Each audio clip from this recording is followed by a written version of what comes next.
Hey there, beloved entrepreneur, and welcome to another video from Holleywood Consulting.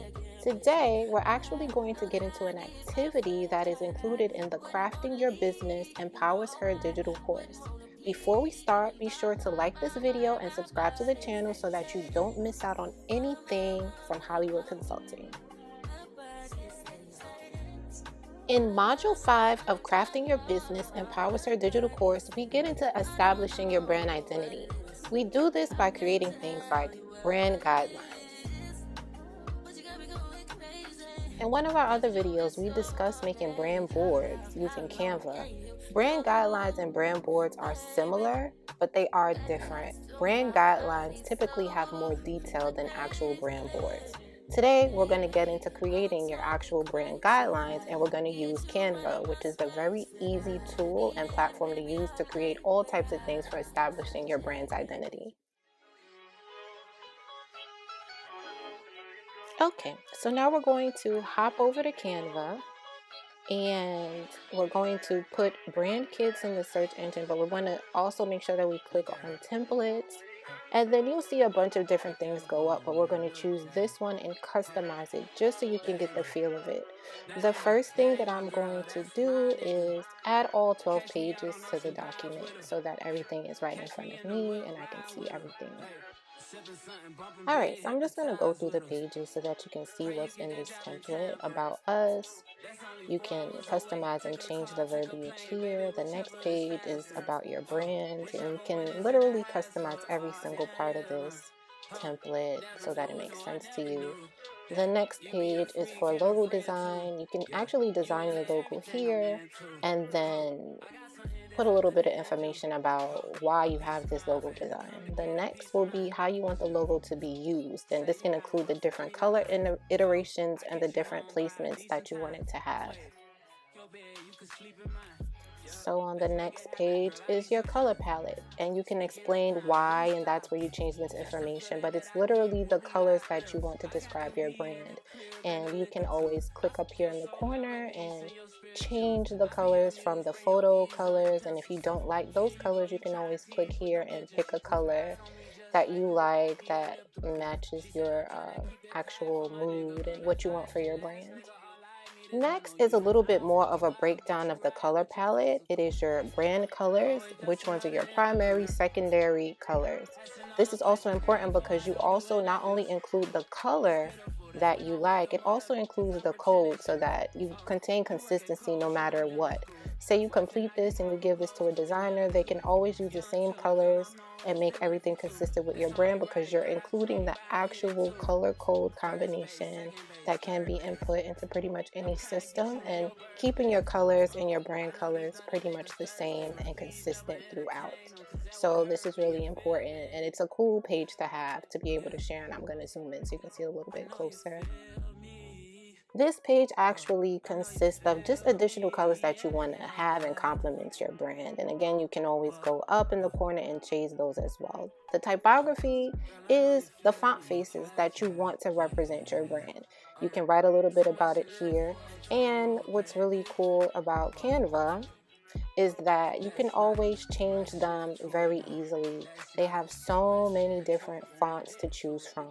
And if you don't like ones that are listed on the side, you can always import them. So it's very good. Your mood board is just what represents your brand, what inspires you, what makes you think of your brand. You can use all types of pictures and things and change it here. Just switch out these pictures. And the last page is the contact sheet. Very simple. But we're going to come back to the mood board and go through that so you can see how that works. Now, Canva has pictures that you can use, and I'm just going to put something in here for women's clothing as an example.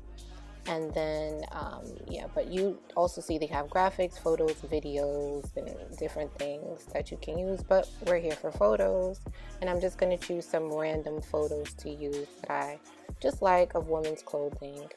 And that'll fit into the actual template.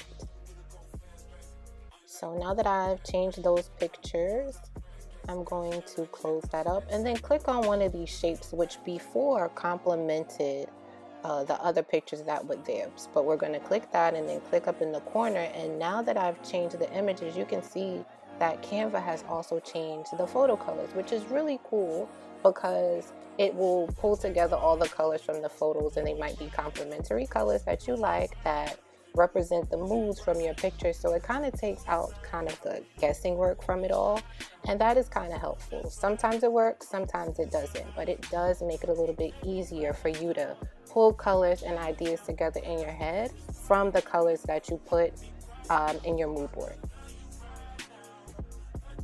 Yeah, so yeah, I'm just gonna go ahead and pick just random colors and put them in. You can also use that change all button if you want to, and that will update that one color throughout the whole template. That's another cool thing. Or you can update one color at a time, and I'm just doing one color at a time just so I can show you as an example. But you see how now everything kind of matches and goes together. Now that I have my color set, I can go back to the other pages that reference colors, like the additional colors page. I can go to the photo colors and choose colors from there, and they will actually complement what's in my mood board, which is supposed to be representative of what your brand. So again, very helpful, and I'm just choosing some random colors just so that you can see how easy it is to choose and update and have the colors coordinate with the photos that are already in your mood board. Now that that's said, we can go to the brand colors and essentially do the same thing. So we want to go ahead and click on the color square, go up in the corner and choose the colors that we want and work best. Same thing with the color palettes and everything. So you go ahead and customize everything else after that. And really think about what you want your brand to look like and use the tools. But once it's done, you can go ahead and present it and it will look like this. As you can see, the template is really easy to update and customize and make your own. They have a lot of different elements and different things that you can use and take advantage of in Canva to actually make this process easier for you. So sign up for Canva and let me know what you think.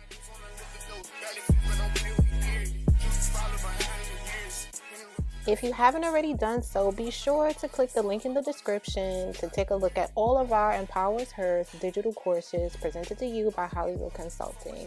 They start at just $20. Don't miss out on this. Okay, thanks beloved entrepreneur for stopping by and watching another one of our videos. We hope that it was helpful. If you have any questions, or if you want us to cover any other topics, again, let us know in the comments. Also, make sure to like this video and subscribe to our channel. See you next time, beloved entrepreneur, and good luck on your entrepreneurial journey.